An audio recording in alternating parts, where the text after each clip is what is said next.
Magandang araw sa inyong lahat. Ako si Camille Ignacio ng Juvenile Justice and Welfare Council. At ito ang Oh My GAD, the JJWC Podcast Series. Ang podcast series na ito ay isa sa highlight activities ng JJWC bilang pagsuporta sa National Women's Month celebration na may temang We for Gender Equality and Inclusive Society. Para sa ating unang episode, makakasama natin ang Atty. ng Commission on Human Rights, CARAGA Region. Please welcome Atty. Euvic Ferrer. Magandang araw, sir. Magandang araw sa iyo and to our listeners. Thank you very much for this opportunity. I'm very grateful to be one of your guests, interviewees for the podcast. Maraming salamat po sa pagpapaunlak. Euvic, paano nagsimula yung career mo bilang isang abogado at paano ka naging bahagi ng Commission on Human Rights? I worked for a non-government organization in Cebu na focusing talaga on children's rights.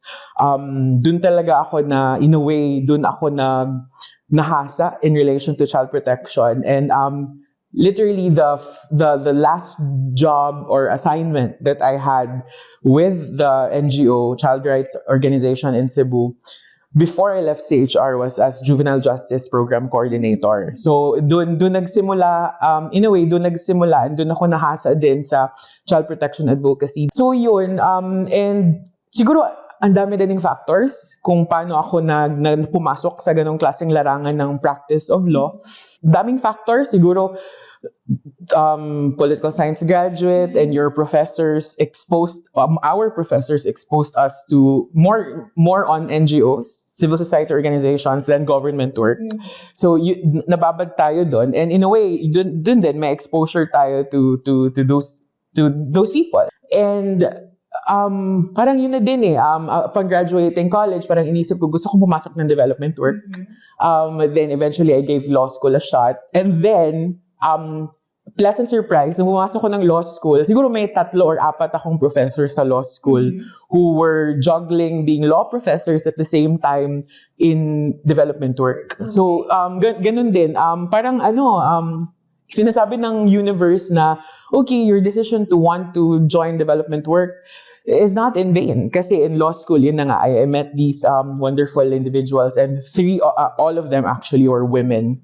So, Parang nag-align lahat. Yeah, parang nag-align lahat. Parang it made perfect sense and I didn't have to change anything, ganun. So, yun. And when yun na nga, eventually, and I became a lawyer na, my opportunity na a friend of mine knew what I wanted to do and she told me, you should give this a shot.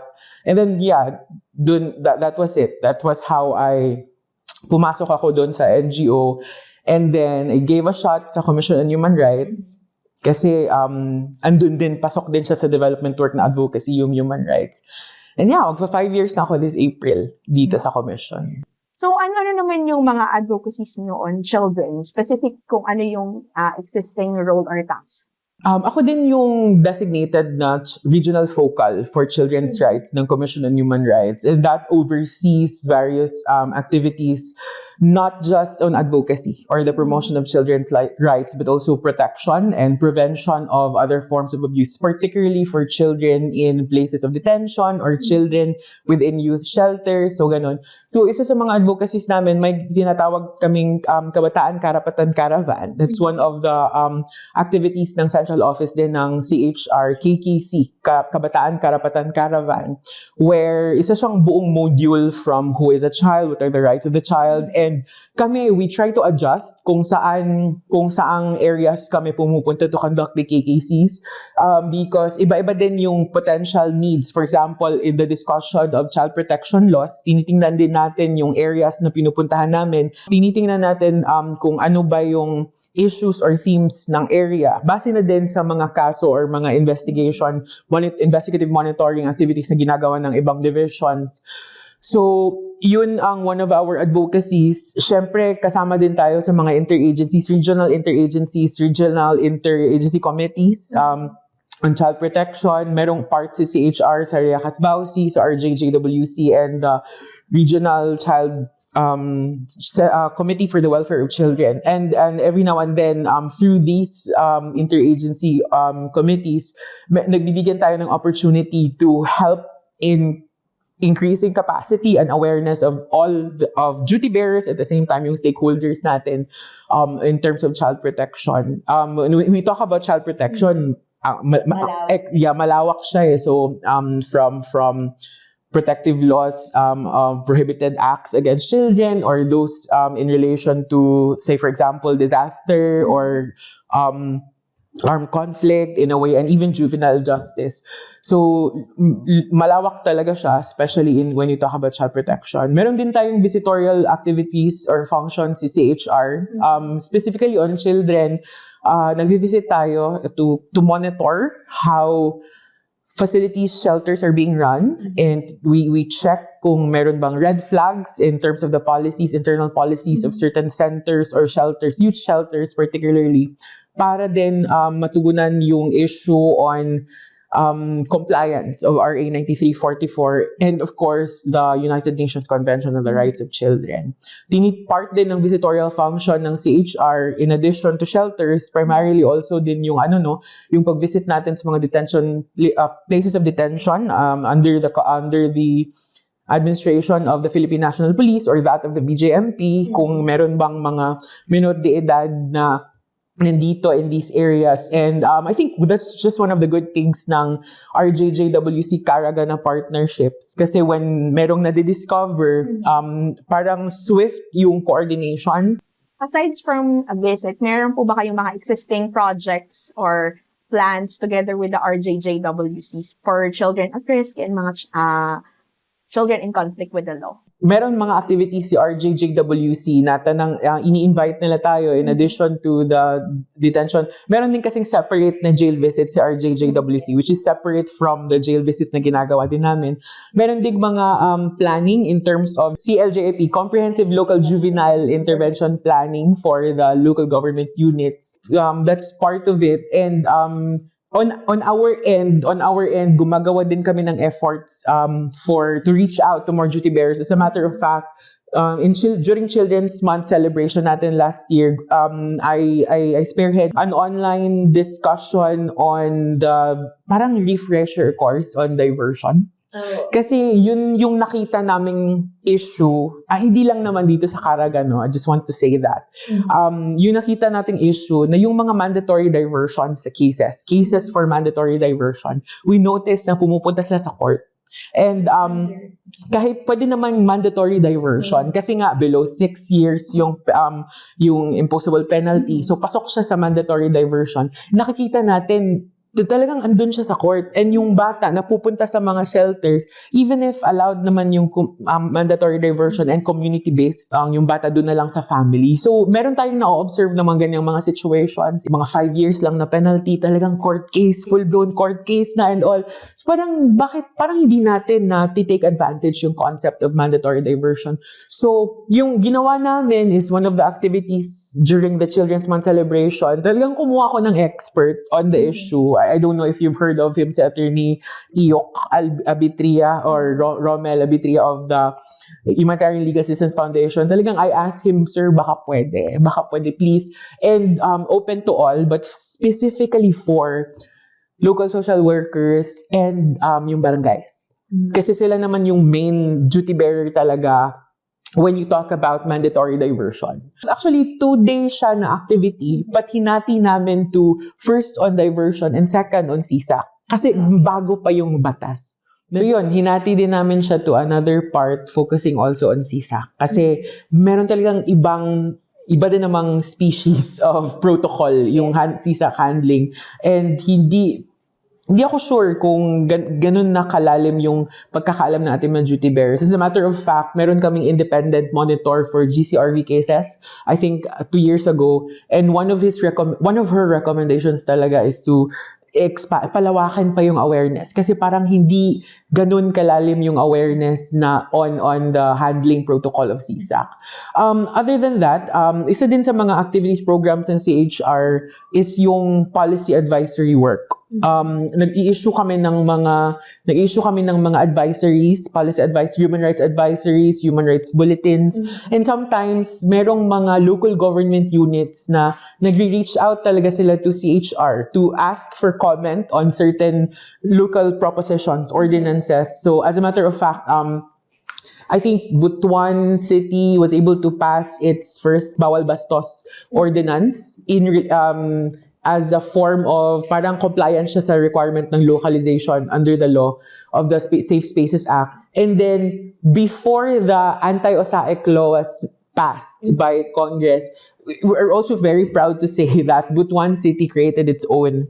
And we sumali tayo doon in the mag-comment to improve the ordinance, and during the conduct of the committee hearings we were also there. So and then nag-reach out din tayo to as many LGUs as possible para gusto din naming mapagsabihan ng mga LGUs na if you need help sa mga ordinances, especially on ordinances that could touch human rights, children's rights, women's rights, and all other rights of marginalized sectors, we're very much open to give feedback on that. Nag-issue din tayo ng mga advisories on the handling of CICLs, especially on the conduct of physical and medical examinations, and on the issue of presumption of minority. Kasi parang it's also one of the yung mga kino-contest all the time na provision under the JJWA na provision. Parang hindi siya all the time na re-respect. So, parang kailangan nating ulit i-remind na, ganito po, ganito, ganyan. So yun, advocacy with communities, and then advocacy with duty bearers, policy work, and of course, meron ding investigative work and the legal assistance provision for those who are victims of human rights violations, including children. Bilang isang abogado, ano yung mga challenges na kinaharap mo sa pagpapatupad ng iyong mga tungkulin? Mahirap yung pandemic. I mean, parang I don't even have to say that. Parang everybody felt it. Parang if there's one thing na, I don't know, parang we experience a shared trauma because of that pandemic. Di ko gets. Parang nag-iba talaga yung mundo. And we also tried to nag-adapt din tayo on how we we respond or to assist yung mga situations. For example, in terms of jail visitations or visitations ng mga areas of detention, places of detention. Pangalawa, yung access to remedies ng ating mga kababayan, especially those who suffered potential victims of human rights violations. Hindi na ganun ka-mobile in terms of reporting, and hindi din ganun kadali yung quick response. So as what we did, I think, if I'm not mistaken, isa kami sa first regional offices ng CHR na talagang kinonvert yung Facebook page into a legal assistance corner for our office. Talagang I remember parang ako yung first na naging assigned ng Facebook Messenger. Mga 11 PM may ka-chat pa ako. 11 PM may ka-chat pa ako na meron siyang... Walang cut-off na 8 to 5. Walang cut-off. So, ganun, we tried to adapt with that. Na-carry over naman siya until now, although people are still saying that we are practically still in a pandemic. But parang even if meron ng a little relaxation in terms of the rules, we as much as possible, we consider that kasi ang lawak din ng CARAGA region. It's not just an issue of the pandemic or movement. Ang lawak, ang laki din kasi talaga ng region. In terms of other issues or challenges na encounter, may or may not necessarily involve the pandemic. I mean, galing kayo sa JJWC, so medyo gets nyo na medyo technical yung batas. And the reality is, even how many years or more than a decade later on, meron din talagang provisions of the law na aside from hindi pa siya properly na-implement, meron pang dispute kung ano ba talagang ibig sabihin nito. And that's not just here in CARAGA region. So meron tayong ganung mga klaseng observations. In terms of implementing JJWA, na-exacerbate siya because of the pandemic. Talagang nakatutok lahat sa pandemic. And to some extent, naglag din yung performance in relation to JJWA. Pero sometimes inisip ko din na baka matagal na siyang problema yung ganitong implementation, etc. I remember. Pero somehow, Euvic, ngayon, nakakabawi na ba tayo sa mga backlogs na yun? So, parang nakaahon na ba tayo dun sa that situation na may misunderstanding, misconception? I think kailangan lang talaga pag-usapan. Parang gusto ko talaga yung ganun. Pag merong conflict, pag-usapan, let's let's attack the problem. If there is an issue that we would like to raise or there's an issue that we would like to figure out, it's really not an option to skirt around it. Pag-usapan natin even if we hurt each other's feelings, diba? I mean, let's talk about the feelings later on, but pag-usapan natin yung issue. And I think ganun naman it's a good thing for at least here in CARAGA sa RJJWC, na pag-uusapan siya. For those issues na hindi kami sure or parang on equal footing yung understanding of certain situations, and then hindi siya the same, pero parang both make sense. I would like to believe that na-address siya kasi napag-uusapan. We have to confront these issues. And even for those issues that we could not really with finality decide amongst ourselves, we have to be humble enough to know who to ask. And so, kaya importante din yung networks. Importante din yung reaching out to people who've been in this advocacy longer than us or who know so much better than us. And I think that's a good thing about the group in CARAGA here, looking into the juvenile justice na situation or issue or theme here in CARAGA region. And medyo lumuluwag na din yung restrictions in terms of mobility restrictions, yung experience natin in relation to that. Medyo okay na din, medyo merong mga issues na we faced during the pandemic which we haven't faced before, na medyo alam na natin paano siya i-tackle, i-handle ganun. Pero, to be honest with you, Cams, for me, ang laki talagang political issue yung juvenile justice eh. Yung mandate sa ilalim ng batas, it's not enough that somebody knows the mandates indicated therein, but somebody who understands and fully has internalized what it is for these mandates na talaga siyang ma-put into place. I'm not saying na wala tayong champions. Of course, meron. Ang dami nating success stories eh. Pero yun na lang din ang pumapasok sa isip ko na if only we can replicate these success stories in all places of the country with guarantee, imagine the kind of youth we will be seeing. No? Sana lalong-lalo na meron tayong mga bagong leaders. Meron tayong mga bagong leader politicians. I'm hoping na iba na din yung perspective in terms of juvenile justice. Medyo naging mahirap yung laban in the last how many years when you talk about juvenile justice or minimum age of criminal responsibility. But sana the new crop of leaders would look at it in an entirely different way, would look at it more as a social development issue, in addition to it being a peace and order issue. Wag nating i-deny yan, that it could be that, but more, for me, I think it's more of a social welfare, social development issue.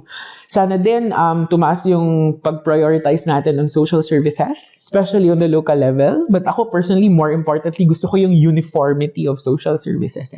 Na pag may bata dito na nahuli or na-apprehend elsewhere, we are sure na uniform yung understanding ng flow ng batas, yung framework. And more importantly, lahat ng dapat niyang ma-enjoy bilang isang bata dito kung saan siya lumaki, na ma-enjoy din niya wherever he or she is na pumunta. So, it's still, I'm very hopeful. I'm hopeful na merong improvements. Ang sa akin na lang is that wag na lang nating isipin na you're doing this because you're told to do this, but look at it from the perspective of the lives you will change. If we're so tired of hearing stories of yung mga nagkakasala na mga minor de edad, the opportunity to work for them, for their benefit, is in your hands as a duty bearer. Yung future nila, it depends on us. So, yung parang yung perspective na tingnan natin. Yeah. Diba? Na we hold their future in our hands somehow. Yeah. So, Euvic, ano yung mga naging inspiration mo to para ipagpatuloy yung pagpapatupad ng tungkulin mo bilang isang abogado? Parang it's just something that I promised because I think I was given so much. And so, parang I promised na, okay, I'll do my job to give back, whatever that looks like. and specifically on juvenile justice, I just met a really amazing person talaga who was formerly a CICL. And he just had so much support from the barangay kung saan siya nakatira, from the people around him, the organizations working with the barangay kung saan siya nakatira. And then, ang alam ko, last SK elections, naging #1 councilor siya. And I think he already graduated as a psychology major. Wow. Because he wanted to be what his psychologist ates and kuyas were to him for the generation. And nakasama namin siya sa mga, ang dami naming areas na pinuntahan to yun na nga, kasagsagan ng yung campaign, yung Macker campaign. Kasama kami sa opposition doon, the former ko na NGO. Kasama namin siya, bit-bit namin siya. Kasi yung life story niya is a success story. Yes. So bit-bit namin siya in pumunta kami ng Iloilo, pumunta kami ng Ormoc, pumunta kami ng areas in Cebu. Bit-bit namin siya kasi kailangan ma-share. Testimony na Exactly, that the law works, Yes. that there is a success story. And imagine if we replicate his life to so many kids, the young people, and we need to understand na hindi yun, it wasn't just his luck eh. People worked.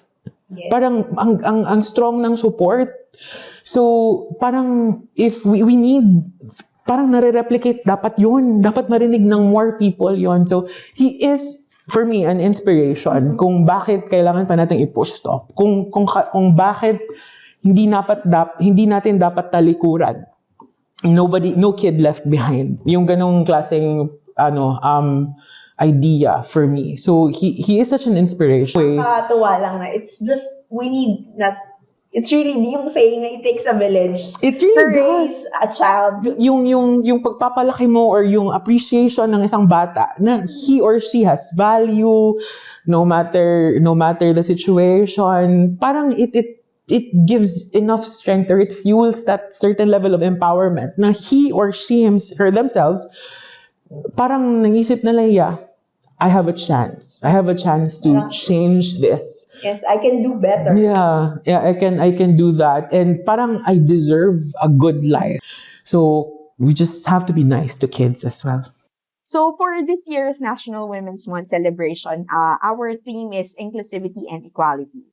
So with your experience and sa mga current job mo ngayon, what do you think, how can we implement it? Okay. Wow. Sige. Doon na lang, mag-focus ako a little bit on juvenile justice. Yes, din. go ahead. Ako gusto ko din pag-usapan yung issue natin on shelters. Lalong-lalo na when you talk about yung disaggregated na mga shelters, na sex disaggregated, yung ano ba? Tama ba? Yung residents ng mga shelters.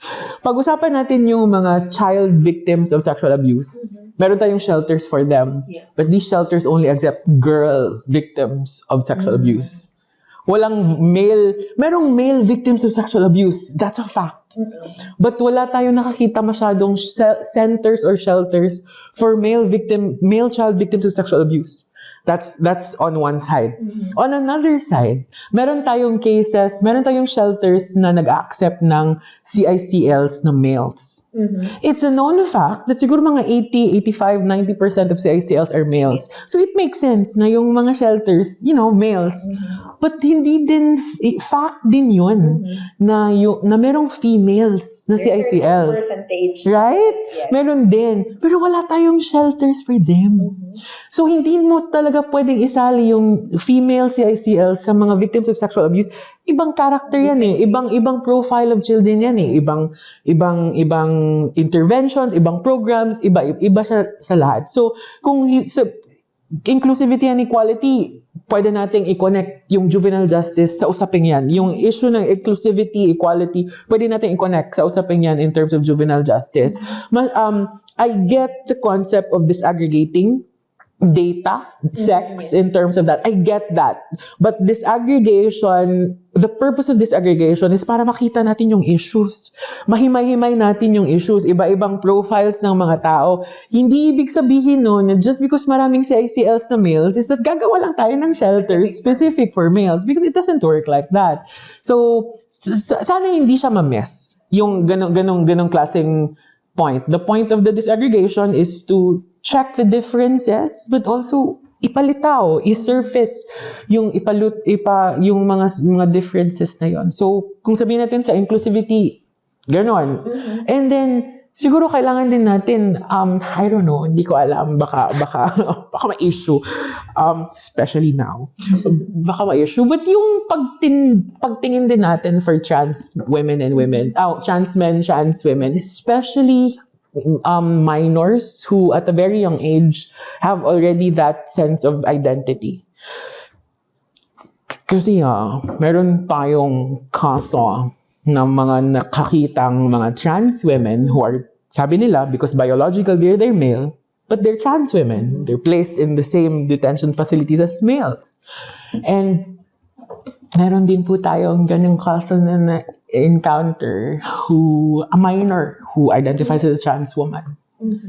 Parang for a moment, nandun siya sa isang detention facility, kasali yung mga adult males. Parang, di ba, double whammy. Una facility, detention facility na minor. Tas, pero hindi ko sinasabing meron ng rules on that. Dapat trans women, trans men. Pero yun na nga. Gusto ko na ma-figure out natin siya at as soon as possible time. Because that could be a hotbed of sexual violence, sexual abuse, and so many things. Yun lang maisip ko for now. But kailangan lang, hindi naman talaga na nalalayo yung discussion on child protection and inclusivity and equality. Yung concept for me, yung concept ng equality, hindi lang siya between and among sexes or SOGIs. Pwede din yung inclusivity of children. Rights of children in the context of arrest, apprehension, detention, rights of children in situations of armed conflict, in rights of children in evacuation centers. Iba-iba din yun. Meron ding special needs yung children in those specific instances. So when you talk about inclusivity and equality, even if this is for the celebration of National Women's Month, it's not just about man, woman, SOGIs, but that children are humans with certain special needs because they have developmental concerns. And inclusivity also should take that into consideration. And more importantly, bigyan din natin yung gender context yung pagtingin natin on child protection. May mga batang babae and mga batang lalaki. Iba-iba din yung burdens na face nila. For example, male victims of sexual abuse, they suffer an entirely different burden because of a macho society. And iba din yung burden for girl children. And then meron ding mas ibang burden na na-experience yung child na LGBT. No? And then, especially children with disabilities. Meron din So, inclusivity is all about, yung sinosurface mo yung differences because you want to be as responsive to everybody's needs as possible. It's not just a clerical thing. Yung disaggregation or yung iba-iba. It's not just a clerical thing. There is a purpose for that. So, sana we go back. Hopefully we always go back to the point of everything. Na bakit ba natin disaggregate yung data? Why do we always have to ask if minor with disability, senior citizen, or what? We always have to go back to the point of doing that. It's not just clerical work. It's understanding the differences and to be more responsive, to be responsive to all, kung kaya lahat.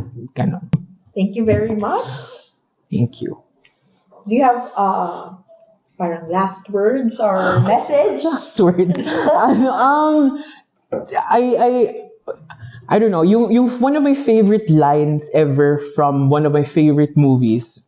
Ipasok ko lang sa sinabi mo a little earlier that it takes a village to raise a child, but this character from the movie Spotlight, one of my favorite movies of all time, tali pinaulit-ulit.